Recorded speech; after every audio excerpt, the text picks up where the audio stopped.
Welcome to Breaking Barriers with R&D, your direct line to Randy Dowdy and David Hula, here to help fellow farmers unlock the potential in their fields. Are you looking to implement best practices that maximize ROI? You've come to the right place. Real value, real yield, real ROI. Breaking Barriers with R&D starts now. Breaking Barriers is brought to you by BASF and Veltima Fungicide. With the performance of Veltima Fungicide from BASF, you can take your best results even further.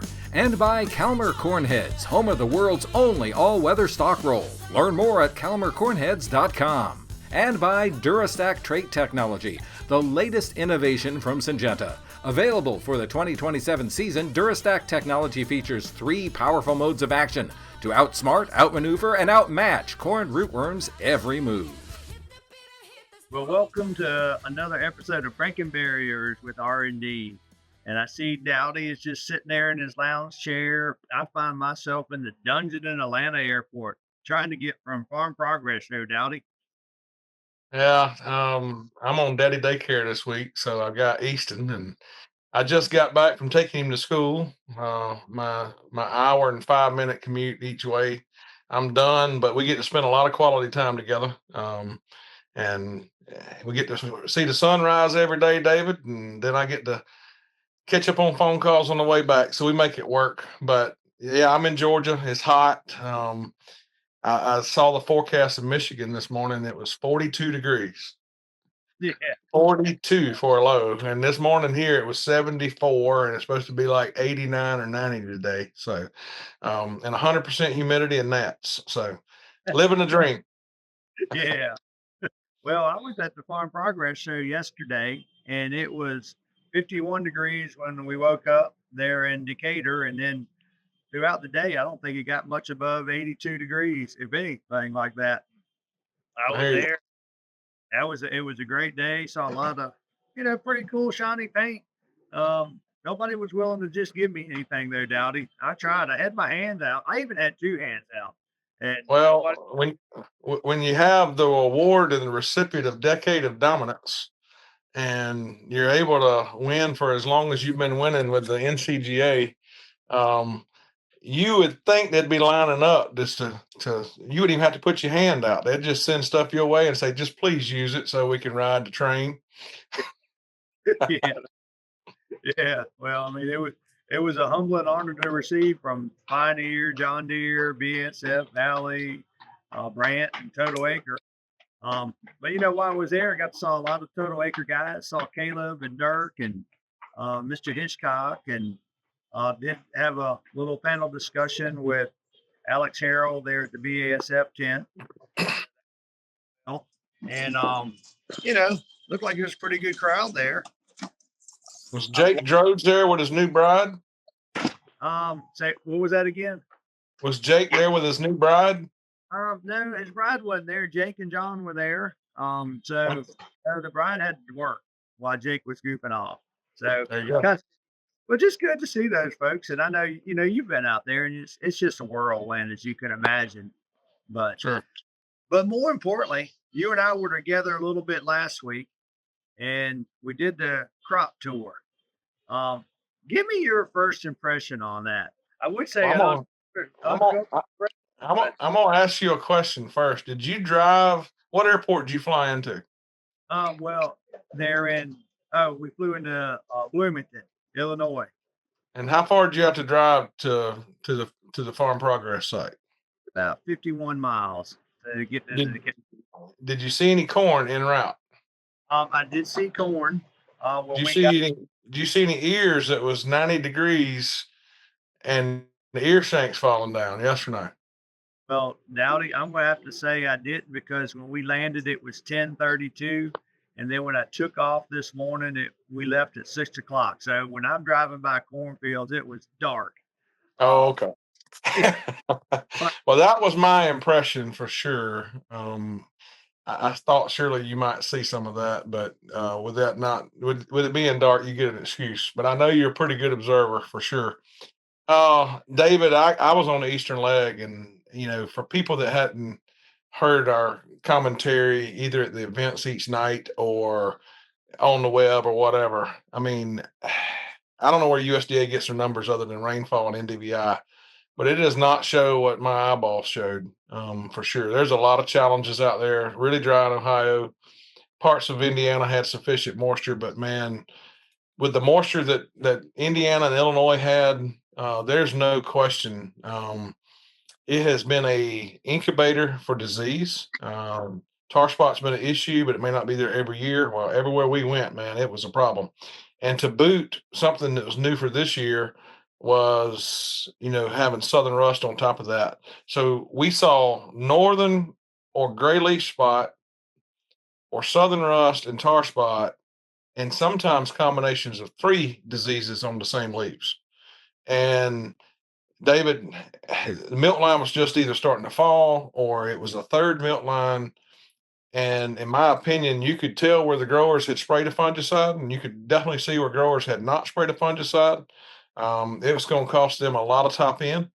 And my advice to growers, these fields look great from the road, but when you get 10 feet, 20 feet, 100 feet into them, like we were doing, and I know we were trespassing and blah, blah, blah, blah, blah.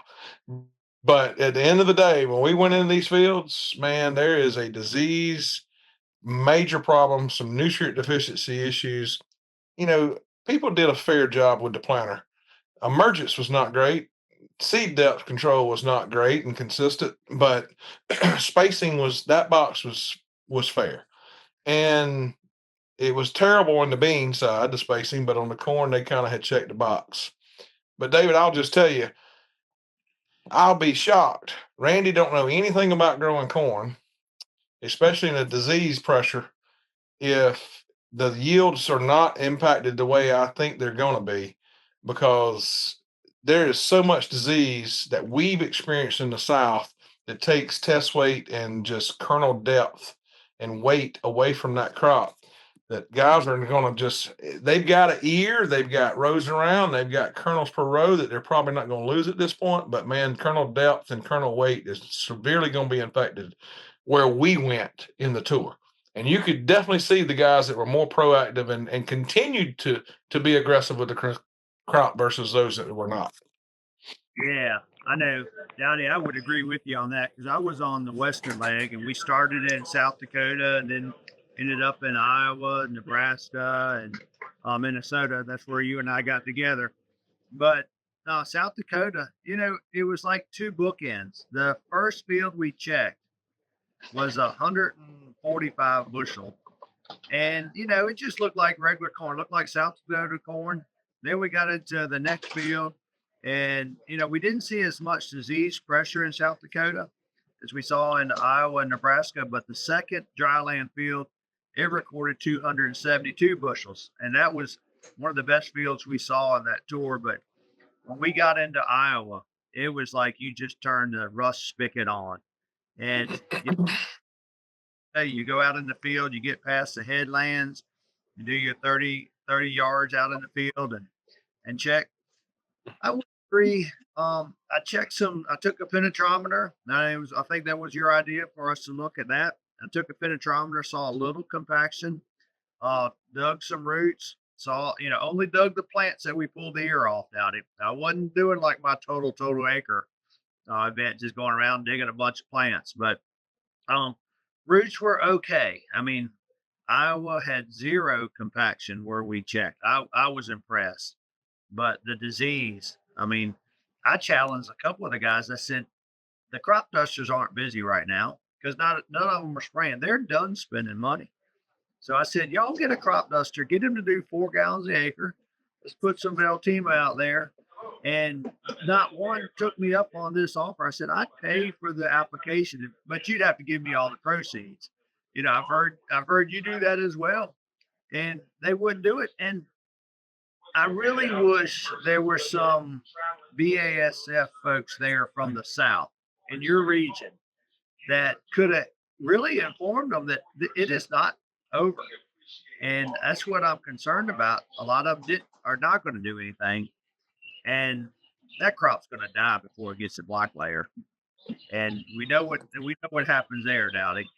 Yep. David, me and you often will take a relative maturity hybrid of 2,800 GDUs, and it's often we'll go 3,000, 3,100. And we've got the luxury because we have time. But if you're in North Dakota, I mean, they struggle to get enough heat, period, right, to finish a crop. Just based off of when they can get it planted and when the early frosts come. But in the South, our RM always is extended just simply because we have plant health. And that's part of, I think, why we get some of the yields we do. I mean, obviously, we feel like we do a pretty good job to set rows around and kernel length on the row, the size of the ear. But I really think we impact kernel depth and weight significantly because we keep the plant alive so much longer than everybody else is. And I can just assure you that needs to be the thought process. Me and you have talked about many times, if you really want to do something, let's prevent dent. And everybody that was on that crop tour identified dent as a growth stage. And David, there's a lot of academics that call dent a growth stage. And I call it yield loss. And, I think that's part of how we try to prevent dent because we keep the plant health longer. We pack as much starch and sugars into that grain as we can, and we try to keep that supply going as long as we possibly can, so that we got 1 chance a year to grow a corn crop. Why not make the most of it? And David, I'm just like you. I feel like test weights are going to be down. I feel like that these guys are not. They're trying to save their way to prosperity. You can. My old saying is you can't save your way to prosperity, but you can spend your way broke. There's a fine line, and for guys to be so cautious, pessimistic, whatever, I just afraid they don't understand the totality of what these diseases are going to cost them. You're right. If they would have had somebody from the South that deals with Southern rust, maybe they could have had an impact. But I was the resident expert, and that's not tooting my own horn and bragging. I deal with it every year. This is not a 1 in 10 year deal for me. We deal with it every year. So I tried to give the best advice I could, and if people are listening, and they've got 400 to 500 more GDUs, man, a fungicide would be a no-brainer, no doubt Yeah, about it. I would agree. I know during the Pro Farmer Crop Tour, Farm Credit was there sponsoring, and I told the folks, I said, if y'all are done spending money or don't have any, just go back there and see Farm Credit. They'll lend you a little bit more. I even tried to get BASF to donate some chemicals so people could at least do a trial and spray across, make an X in the field, do something just so they'd know the benefits of it. So I tried to help them. Yeah. Well, and then you heard some of the folks there saying, "Hey, it's getting ready to cool down," and they have had a lot of cooler weather, but like you just said at the beginning, some of those leaves had tar spot on them, along with southern rust. We saw a little bit of northern, saw more gray leaf spot than I saw northern, but if once it cools down, the tar spot's going to take over then, and you know, people will say, well, you look at the leaf and it's not that bad from a standpoint of we don't have a whole lot of tar spot.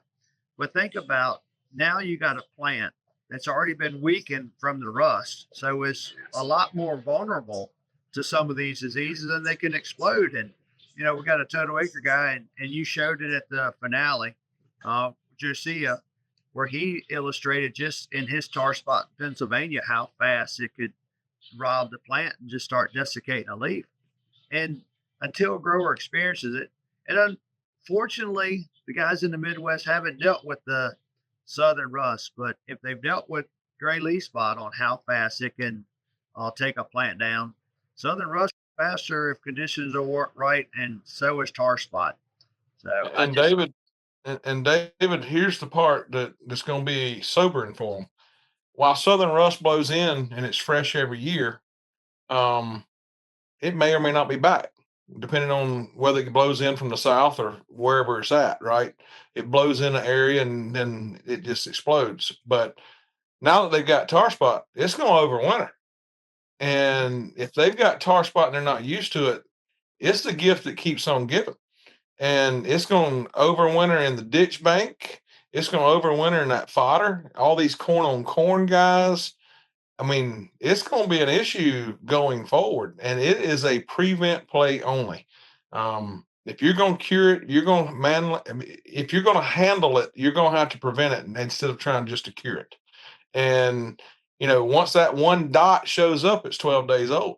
So, that's a problem, David. And until a fungicide company comes out there, and we'll know it quicker than anybody because they're going to preach it.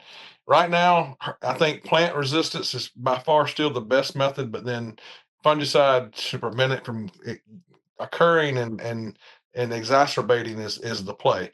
And for everybody that's had it this year or it's in their area, welcome to the club. Now they and then David, if they take the opportunity instead of looking at this as, oh great, now we got to spend more money, in my opinion, it will make them a better farmer. Because if they're going to understand the losses that occur because of the disease, and if in the future they want to prevent that and they have to scout, and it motivates them to get in the field or somebody to get in the field, and while they're at it, okay, I got to go spray, I got a disease issue, or I got a threat. Now, have a tissue sample, look at some nutrient deficiencies, look for pests, look for insects, stink bugs, things like that. I think it'll make them a better farmer, David, instead of them just, the half is glass full, half full instead of half empty. And I think it'll make them a better farmer if they'll take this serious. Yeah, well, you've heard me saying, and I'll say it again and again, that Chesapeake Bay program we have on the East Coast, that's forced us to be better farmers because we had to start managing our fertilizer differently. We just couldn't blow it all out at front. And then once you're out there and like you deal with, we deal with insects and you're scouting. But it's a novel thought to actually open the pickup door. Well, first stop it, open the door, and then walk out in the field. And too many growers just don't do it. They depend on their ag retailer to do it, or hey, what's the neighbor doing? Oh, well, if we're doing it, or scouts, if they have scouts, they may, but you got to take ownership of your own crop. Well, David, you and I did the Yield Academy on Thursday. And if you remember correctly, I asked the question, how many people has walked their field in the last 3 weeks? Yeah. And I was shocked that anybody would raise their hands, but many of them did in being truthful. And, there's a lot of 44 farmers out there, David. They like to plant 4 weeks, harvest 4 weeks, and take 44 weeks off. And, with the disease pressure that's out there, they either going to have to just factor something into the program to hopefully offset that, or they're going to have to be more proactive and get in their fields and take ownership of it. It will make them a better farmer if they see this as an opportunity to learn, not just, I got to go spend money. And David, I'll just tell you, the other thing that I alluded to at the beginning was how many ear shanks were hanging down in Ohio and Indiana and Illinois. Man, that is a hybrid failure, in my opinion. The seed companies know that they send their product lineup. I'm sure you'll hear from somebody with some of the seed companies that will probably say, "Why is Dowdy out there picking on the seed companies?" I'm not, but the seed companies are aware that sometimes there is no perfect hybrid for every year, for every occasion, in every environment. It just don't exist. And what is good in one year, the weather changes, and maybe it's not good the next year. And I'm all for planting different varieties and spreading risk on all these things. And maybe those hybrids out there that have really long ear shanks have good drought resistance, or maybe there's some characteristic that got it advanced to be as part of the production lineup. But David, I liken it to a water hose, man. If you're spraying water and somebody kinks that hose, you really ain't gonna get a lot of flow out of the end of that hose when that hose is kinked. And the same logic applies when if that ear shank is long and you got a good size ear out there, obviously you don't mind the ears hanging down to try to let it dry down and try to prevent the rain gauge effect with poor shuck coverage and maybe try to protect the grain quality some, but you certainly don't want that to happen before black layer. And you need all the starch and all the sugars and all the nutrients and everything that you can possibly muster to drive yield. And if that ear shank is getting long, then that's the problem. So It's not hard to see from the edge of the field. Most people associate that with maturity. When you go out there and that ear shank is falling and it's 90 degrees, or that ear has fell down and the milk line is not black layer or fell all the way, we've left yield on the table. And that is a hybrid selection problem for the producer because he chooses to buy it. Now, ignorance is bliss, David. Most farmers 100% don't worry about what they don't know.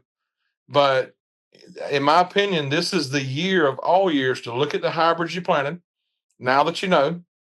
And I had the people on the crop tour after day one when we started seeing all this. I said, all the scouts, I hope you will never be able to unsee this again. I want you to go out and be looking for this as part of when you're doing your yield assessments. And then, man, I had pictures left and right, people coming back to me, man, I had no idea this is a problem. I said, you dang right, it's a problem. And it was everywhere, David. I mean, I'd say 50% of the fields I looked at had ear shank issues. And we didn't have a sign by the field that told us the hybrid. So what's the likelihood of it all being, as far as we traveled each day, being the same hybrid? So I think it's across many portfolios and many different hybrids. I really think farmers need to pay attention. They can look at the hybrids they planted. They can ask their neighbors if they see it. But if nothing else, now's the year that you really want to go look at some of these variety plots and strip trials that the seed companies are doing, and maybe see if some of those hybrids are having that, and maybe avoid them next year. The natural response from the seed companies is going to be, well, they chose 18 months what they're going to sell next year, right? So they're going to want to sell that seed, but you don't want to be the one buying it, in my opinion, even if it is the highest yielder you have. You have to understand you left something on the table. With corn rootworm costing farmers up to $1 billion a year, you need the right strategy. Introducing Durastack trait technology, featuring 3 powerful modes of action to strike corn rootworm at full force, outsmart, outmaneuver, and outmatch their every move with the industry's first triple BT protein stack built for corn rootworm control. Take back your yield potential. Make your move at Durastack.com. Available for the 2027 season. Do you struggle with residue management? Are your fields hard to work in the spring? We have the solution for you. Calmer's BT Chopper Stalk Roll cuts corn stalks into confetti-like pieces, resulting in clean picking and faster residue decomposition. Our patented open window feeding chamber is great for high-speed, high-yielding, efficient harvesting. Call Calmer Cornheads today to upgrade your cornhead with the BT Chopper Stalk Roll at 309-629-9000 or visit us online at calmercornheads.com. Veltima fungicide outyields the competition by an average of 7 bushels per acre. But you've never been average. The only competition that really matters is you versus you. And with the performance of Veltima fungicide from BASF, you can take your best results even further. Beat your own record. Get every bushel you deserve. And make this your best season yet with Veltima fungicide from BASF. Always read and follow label directions. After the first day of the crop tour, I mean, you sent me and said, "Hey, are you seeing this?" And Dowdy, I was in South Dakota, Nebraska, Iowa.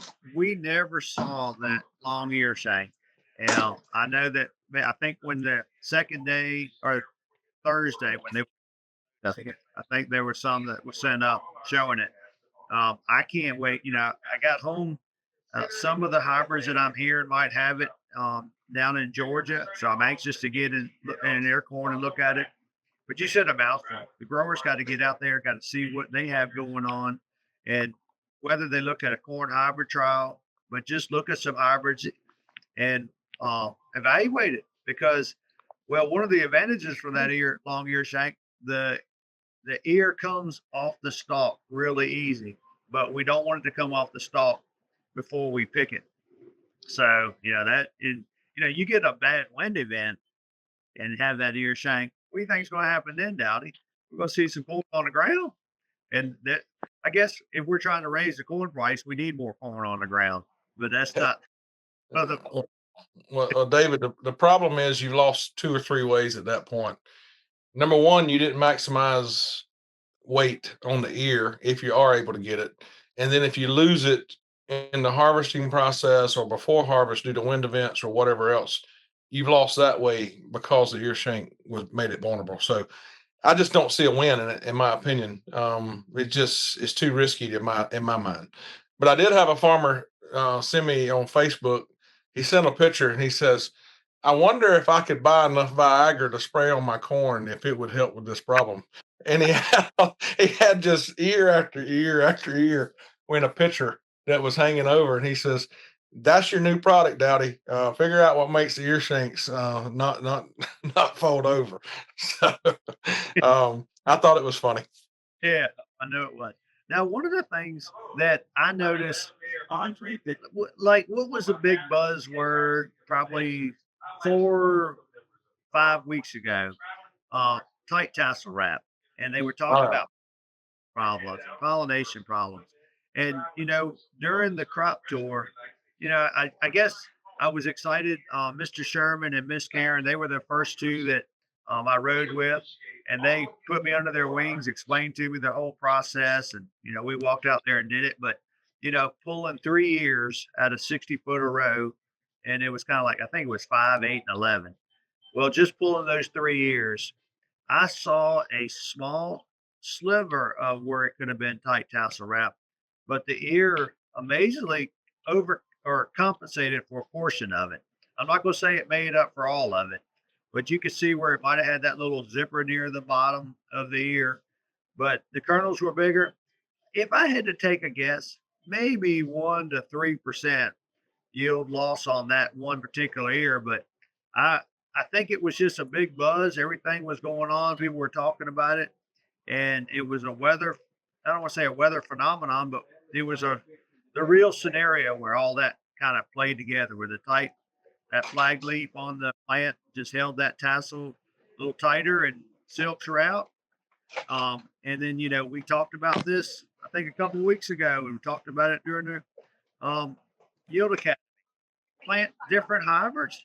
So if one's not going to pollinate at the right time, you got the other one right there. And I know you do it. I'm a big fan of it. 2 to 3 different hybrids in the planter fast. So if that's a concern, there's ways to mitigate it. But I was pleasantly surprised it wasn't as big a deal. Absolutely. I didn't see it, David. I don't think it was a problem. You know, I didn't see really any pollination issues that were significantly glaring, because when we'd look at the ears, if I'd have saw something, I'd have went back in and just checked more ears besides those three. And I just didn't see it. Some people may have had the effects and seen it. And for them, it's important because maybe it's on their farm, but by far, if tassel route was a concern with pollination, man, the bigger conversation, the bigger impact on yield by far is the fact guys, are not out there spraying like they should with fungicides to keep that plant healthy. That was a much bigger conversation that's going to take yield away than what the tassel route would have been. Yeah. Now, all right. So the crop tour, we cover two things. We cover corn and then we cover soybeans. And the soybeans, Dowdy, I guess I really didn't know what to expect in this whole crop tour on the way they judge it, how they count it. And, they're more about count pods. And then I guess there's some way they figure out how many bushels that ends up being. But I saw, not just me, a big variation of the average number of pods. Because, you pull 3 plants, you count all the pods, divide it by the number 3, and then that gives you the average. And we were seeing, where you talk about singulation. Just some guys doing a good job, some guys doing a poor job. And I wish we had a chance. I know they'll never do this, but we could talk to the farmer, because was he planting fast? Did he have the wrong plates in? There were a lot of things, and I know I hear you talking about the value of that singulation. And when they did it there was a bigger set of pods. That was my experience. And I didn't walk in the beans for so many times because I guess I felt like I was there more for corn, but it was different. A lot of lodging though on parts of our air crop tour. Oh yeah, David. Guys are planting earlier and earlier, and they get the free bushels there. But if they really want to get all the free bushels, they need to figure out a way to singulate. Um, everybody's seeing the benefits if they get a stand that they don't lose due to the weather by planting early. They're getting the benefits of the longer days and spending more days in the longest days of the year in grain field, and that's all important. And it's a great way for a farmer to game things to make some bushels for nothing. But man, you said a mouthful. When a plant has, and I would ask the guys that would do the soybean stuff. I mean, when you got three plants and one's 39 and the other two are 90 and 120, you ask the question, how was they singulated? How far apart was those three plants? And most of the time they looked at me like, I don't know, I just pulled three plants because that's what I was supposed to do. And I'm like, well, now when you go back out there next time, let's pull three plants that are this far apart versus plants that are this far apart. And then let's count those pods. And then maybe have one that two of them are this far apart versus one of them that's this far apart. And let's start doing some things. And every time without fail, David, the number, you might have a 40, 90 and a 120 or 40, 90, 90 or 40, 80, 80. But there was always a decrease in pod count where the plants were not singulated and spaced 2 to 3 inches apart versus those that were obviously looking like they were heel dropped or placed really close together.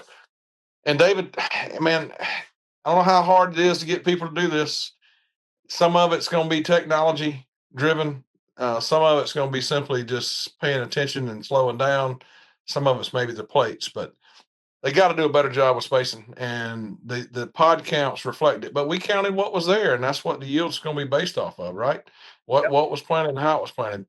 And everybody says the natural reaction is that's all right. Yeah, we all singulate them, and then we'll sell beans for $5. That's all we need is more supply. Well, there'll be enough soup sandwiches out there that won't change a thing. They'll keep the markets down for us that like to make the free bushels, right? So we've all heard it, David. David don't need to tell no secrets. We'll sell corn for $2 if everybody follows what David tells us to do. Jesus was perfect in every way, and they crucified him, and they didn't listen to him. I don't think they're going to just take our advice either, without pushback, David. But there are some free bushels out there, and people need to listen to what we're saying because it's pretty clear. If they'll go in their field, they'll see what we're talking about. Yeah. Well, I know it. Yeah.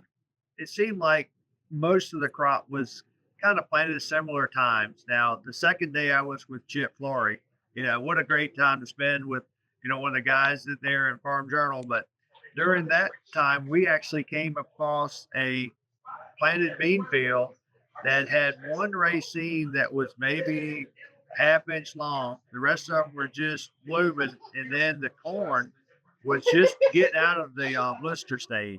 So it was clearly later planted. And, that particular grower, hopefully he'll learn from what everybody else didn't do to protect his crop. But it's just the variability there. So I was surprised at that lateness, but everything else seemed kind of uniform. And when we were in Nebraska, I was there about doing the crop tour with Total Acre a week before. And that wind event, boy, it makes you feel sad when, we're driving by pivots that have blown over, corn down, soybeans squatted down. So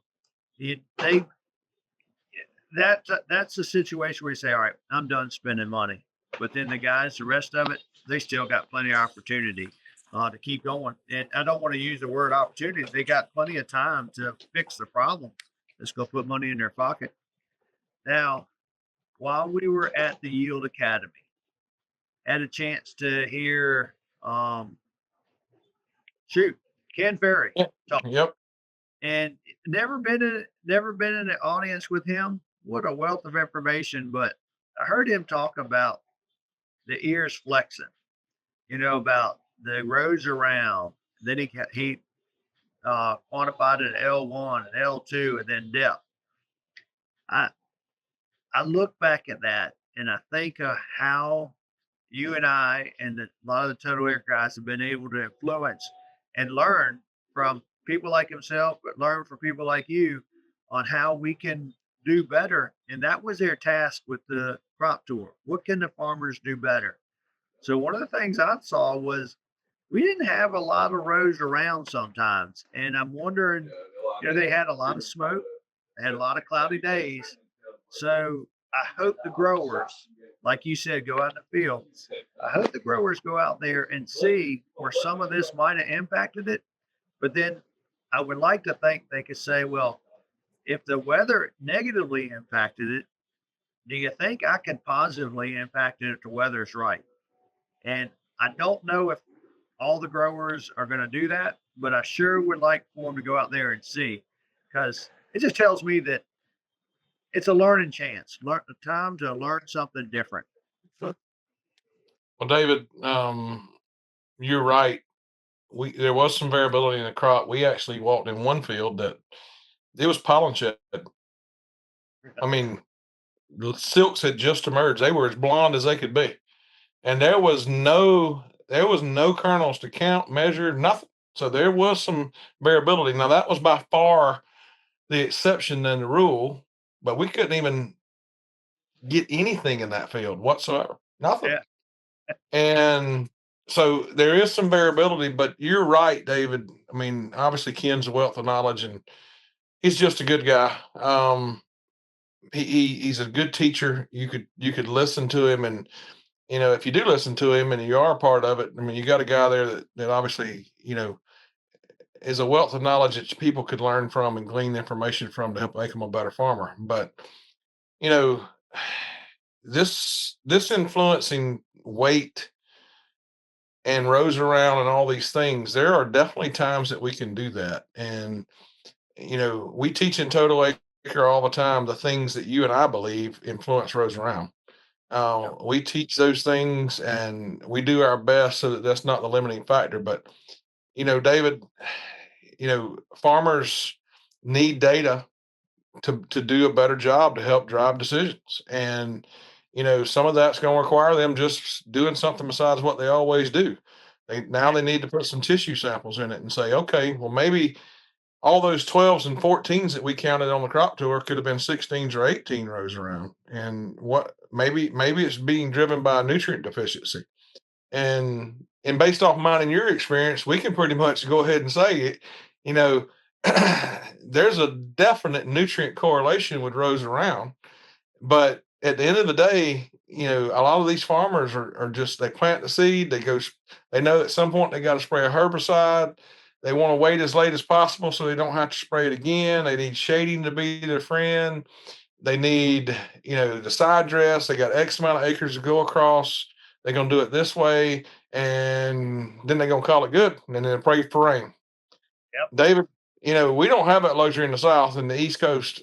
We have to manage a crop in a lot of different ways, and we use data to do that. So I would encourage growers to be a student of the crop and understand where yield is captured and where it's lost. You've heard me say that a million times, and we got to do a better job. Besides just, me and you have never had the luxury of just putting seed in the ground and make 200 bushels and not even try. We have to try to work at it to make high yields and then control all the controllables. So I would encourage growers with the variability we saw to do a better job of having some data to make some decisions from it. And some of that's going to be based off of tissue samples. That would be my next word of advice. Start pulling that and seeing where you're at. Yep. Now, one of the things that we talked about that we wanted to try to get accomplished, and then when we saw how tight the schedule was, realized it wasn't going to be like you or I couldn't personally do it. You convince somebody to go out there and do a planter variability challenge. And, for the growers that aren't familiar with that, that's when you pick 1/1000th of an acre of corn. So that'd be on a 30-inch row, 17.5 feet roughly. And you just pull all those ears. And all we did here was just lay them out, not end to end, but stack them up horizontal and from each individual row. And we did it up on stage, took some pictures of it. And then we did.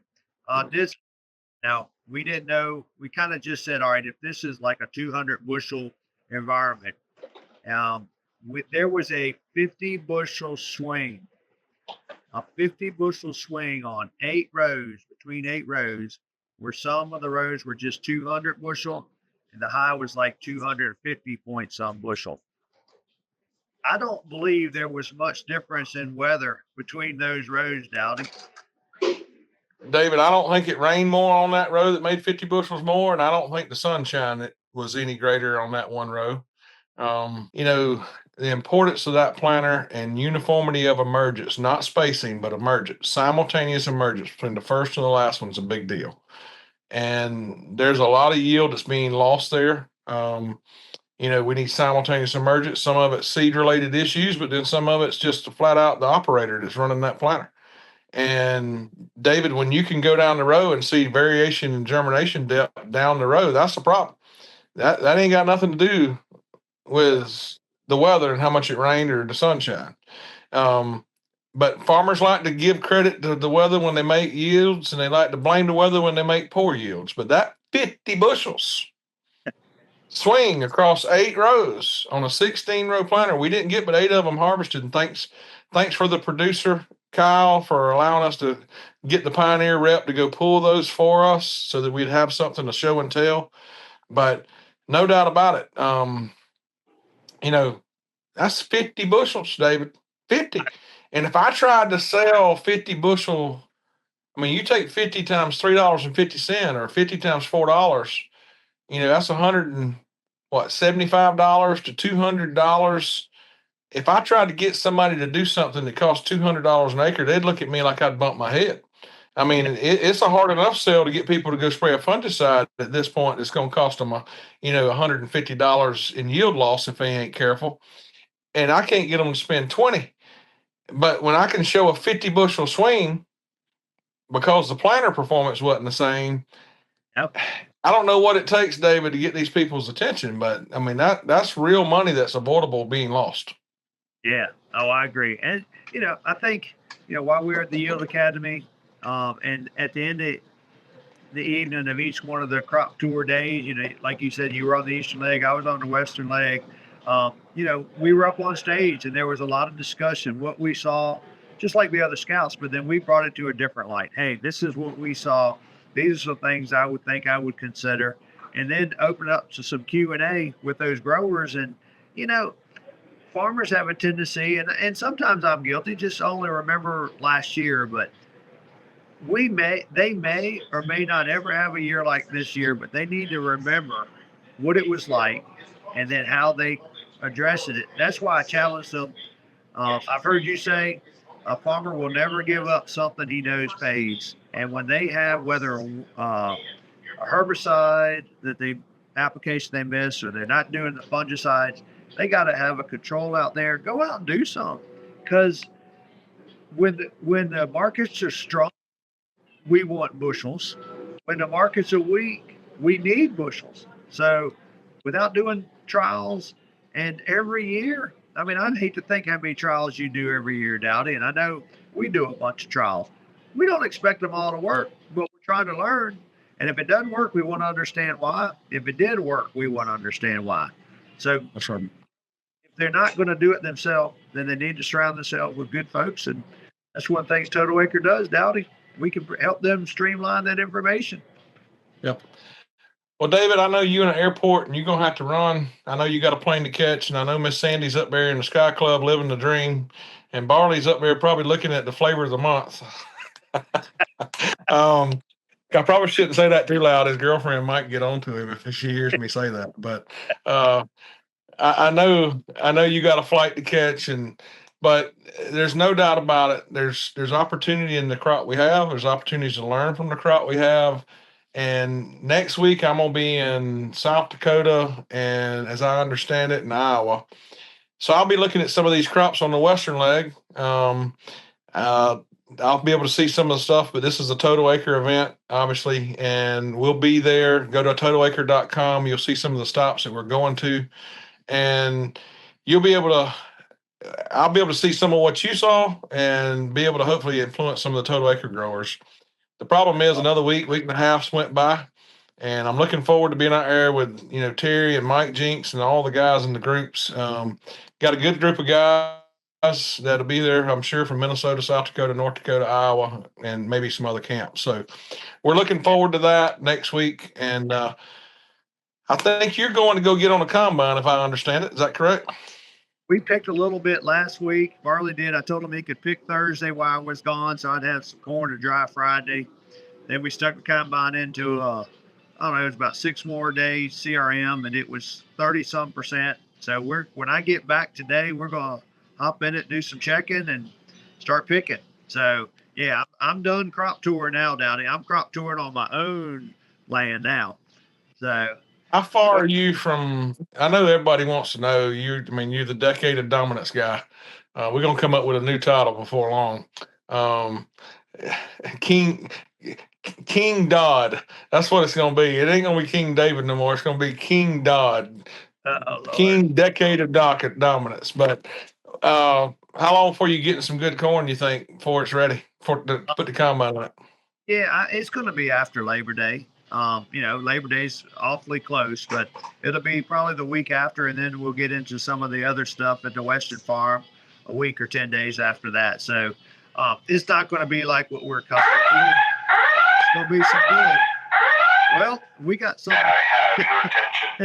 All right, I'm going to have to. Take care, David. We'll see you. Thanks for joining us. We'll see you again soon for another new episode of Breaking Barriers with R&D.